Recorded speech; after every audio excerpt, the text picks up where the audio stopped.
Oh man, Valentine's Day is coming up. Man, I wish that I could have some to date or something like that. Hell, I guess it's just overrated, I guess. Even though that I'm just sitting in this table and all that kind of stuff.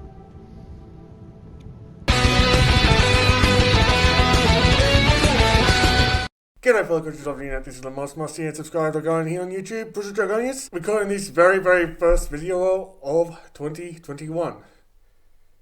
Even though that this video had been recorded in February, even though that this is the first month in February and all that kind of stuff. And I was just thinking, well, what sort of video I would honestly do. So, seeing that Valentine's Day is coming up, I have compiled a list of 10 furries that I would honestly consider dating. Notice that I'm single and ready to mingle, and I'm straight. So if you're a straight woman and wanting to date an Argonian, call me. Seeing that Valentine's Day is coming up, I just sort of done some sort of special. So I have made a list. Could have been a top 10, but I've gone down to the top 5 at least, because I wanted to make the video a bit more quicker than it usually is. I'm very straight, so there is no mention of the male furries like Legoshi, like Nick Wilde, like Haida. So these are just the women that I'll date, if the type of females I probably would date. And I will tell you the reason why. These are just fictional characters, just anthropomorphic animal characters and all that kind of stuff. So I just thought that I just wanted to express my most, and I admit to be biased. This list is going to be really biased and all that kind of stuff. And if you wanted to make a list yourself and you're straight, then by all means go for it. Make sure you tag me though. Date number 1. Retsuko from Agretsuko, which is, of course, it's a Senryo anime. It's an anime of a Senryo style cartoon about office worker that's a red panda and that, living the life of Japan and all that kind of stuff. So you would have just asked, well, why Retsuko? Yes, I really do admit that she's a very cutie, to be honest. And I know for sure that she is a red panda, which I really do adore red pandas. But not only that, the reason I normally go for the personality of the character and what they're very much into, in a chick, not just looks.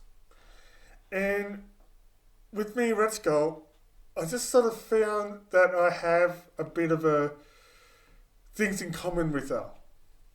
People would think that, well, she's already in a relationship with Haida. And yeah, you may be right.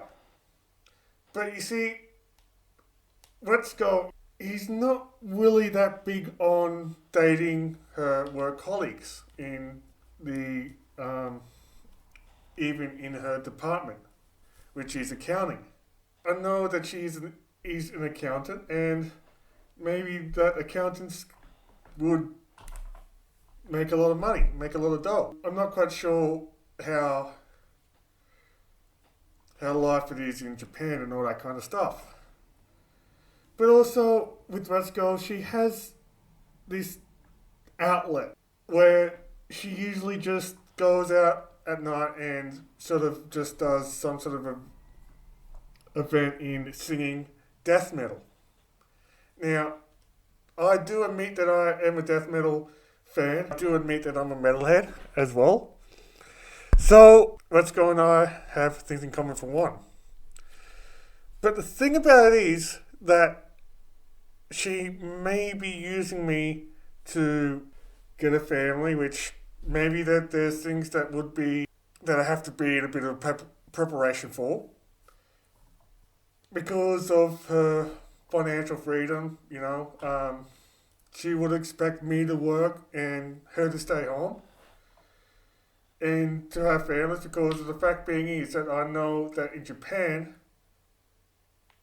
there's some certain sort of ways that some sort of unwritten rule where if you're a female, if you have a husband and have kids, then by all means you have a right to stay home from work, and that's what she wants to do. But again, it is because of her taste in music that I really do like. That she does use that as an outlet like I do. And the thing about it is that not only that, but hell, if I can play the guitar or the drums maybe, I think that Let's Go and I would make very good members of probably a metal tribute band, or pretty much of a tribute band similar to the White Stripes. Or whatever, so moving on.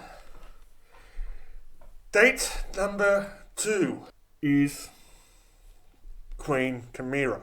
Okay, I do get it that Kamira is a Khajiit. She's the queen of Elsewhere. And you would think, well, why Kamira? Okay, I do get that, you know, the thing about it is that Kamira and I sort of have a bit of a friend zone type relation back in Elsewhere, the first time that I met her. It's not just because that I want to be a royal in Elsewhere and be the first Argonian king of Elsewhere, even if that's possible. But I do notice that Kamira is the rightful queen of Elsewhere, like I said on the Elsewhere DLC game review. She's very, very cute. She's a cutie, even in some of her outfits, whether it's in her better outfits or as a queen. And I sort of dig that. She's a very nice person. She's not one of those people that abuses her power. So, if that's the case, then she's not the type of person that seems to want to abuse the potential king. But I'm not quite sure about the rules of who's eligible to marry Kamira. You know, it could that you have to be a Khajiit to marry Kamira in order to be a king.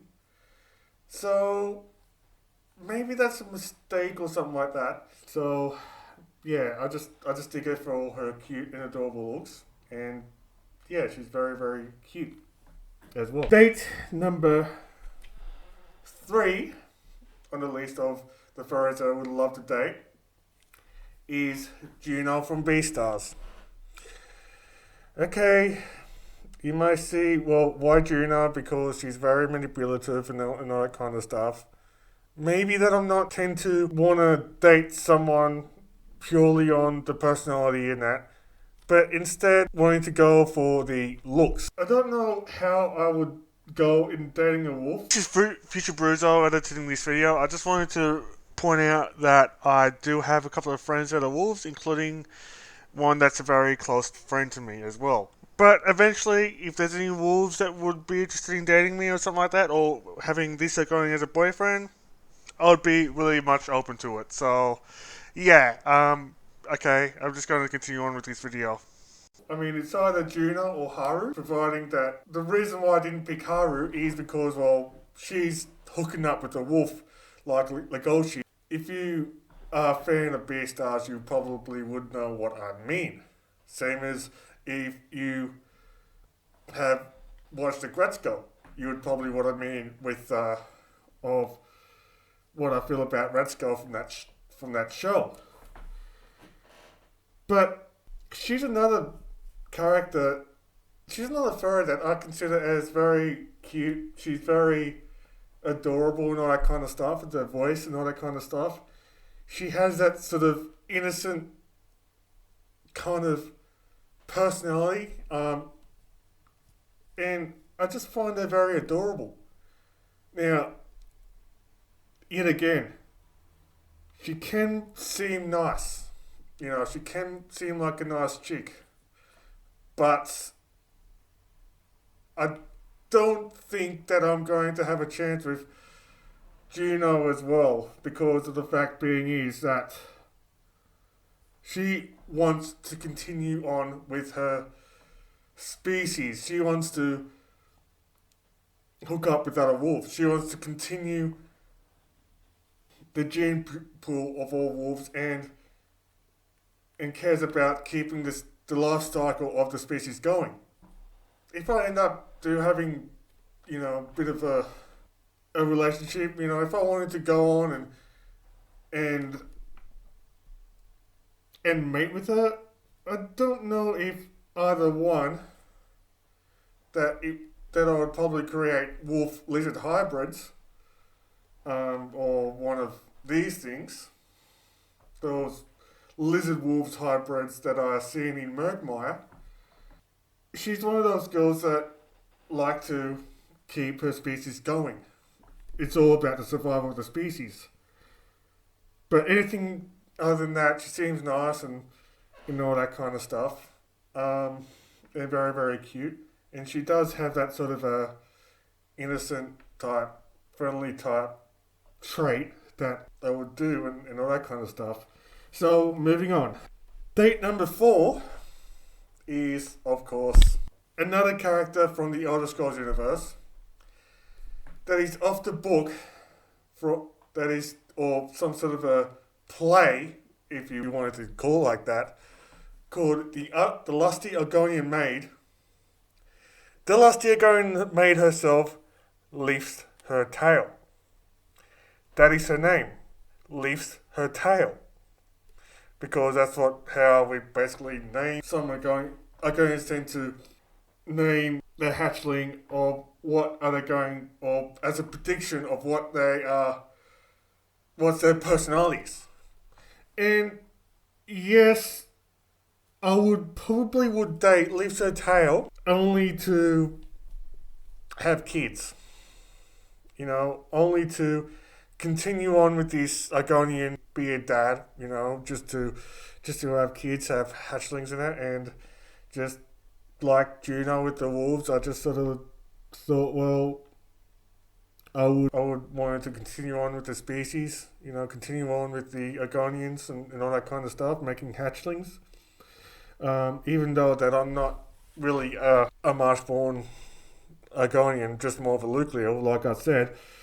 But lifts her tail, she's so much of a cutie in that, She's a type of girl that seems very nice, She seems to be this type of girl that you would want as a maid as well. So I wouldn't call lifts her tail as a slave, but more of a maid. I would hire her. But the thing about what I like about lifts her tail is that she's not really that much of a gold digger. She's not the type of person that expects to be paid with money. And that is a very good thing, because you got someone that wanted to, help around the home and all that kind of stuff, and she's like a maid. But as what the story goes, she expects you to have sex with her.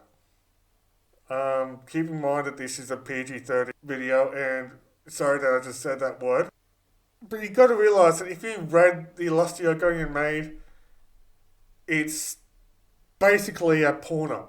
It's basically, I probably would just see it as a porn movie. That is pretty much about bestiality. But the thing about it is, well, she wants to, what if you're not an Argonian? I mean, she wants to have sex with her boss, Maybe that she's a type of girl that forces herself onto you and be that clingy and wanting to, and if you're either have a mixed racial orgasm, I should say.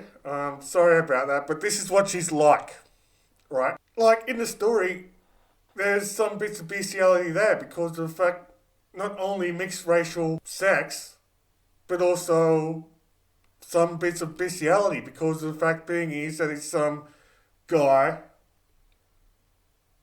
paying her Argonian maid for her services with sex. And to me, I'm not quite sure if you know what I'm going at. You know,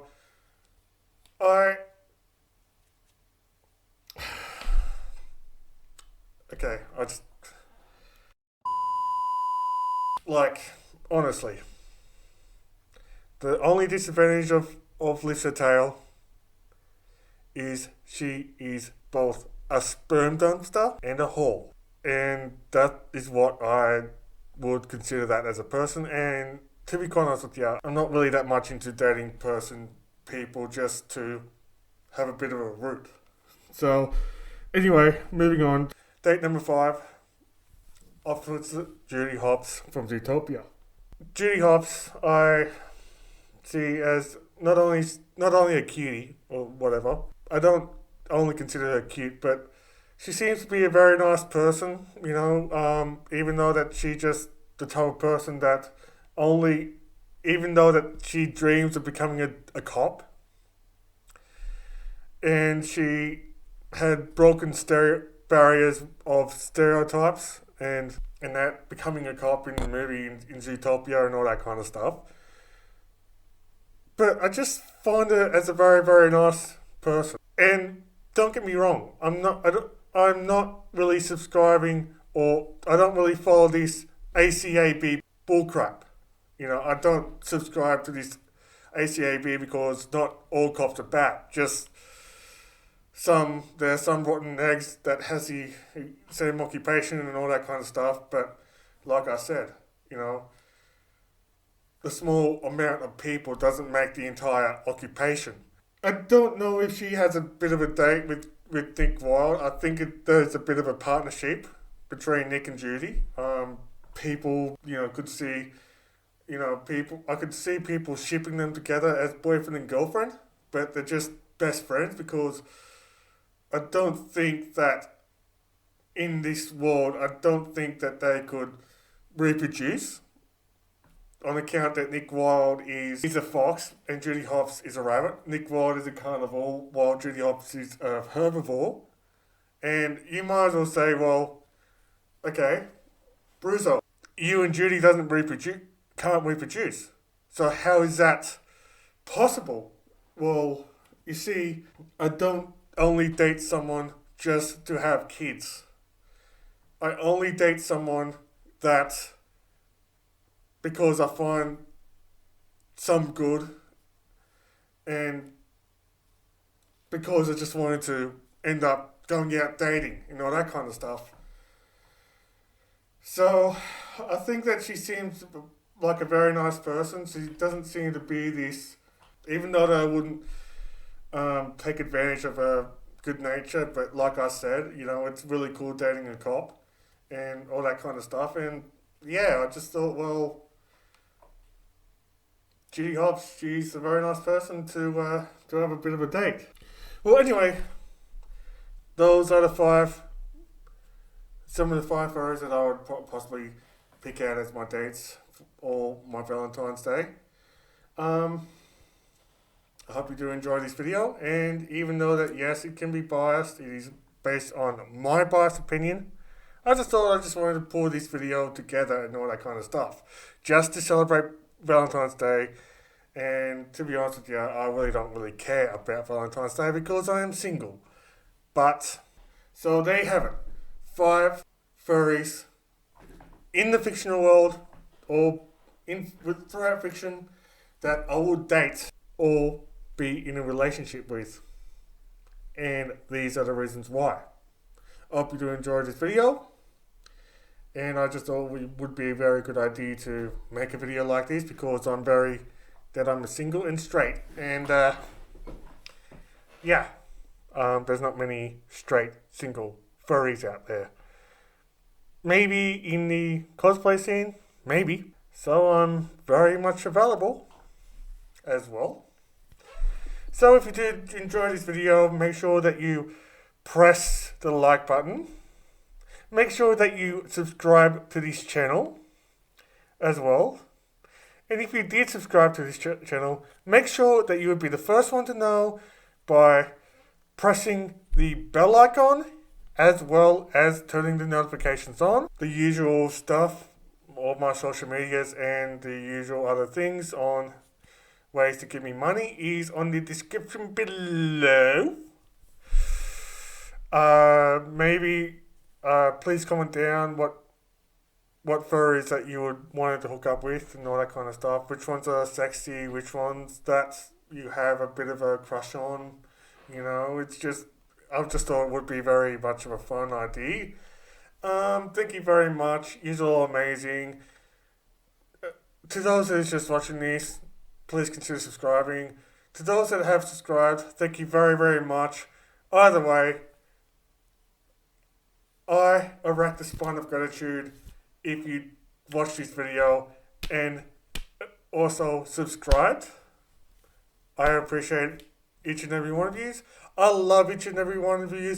Have a very, very happy Valentine's Day. And maybe this is your Argonian Valentine. Man, I shouldn't do this. Bruzo Dragonius saying thank yous. I love yous all. Just with the heart.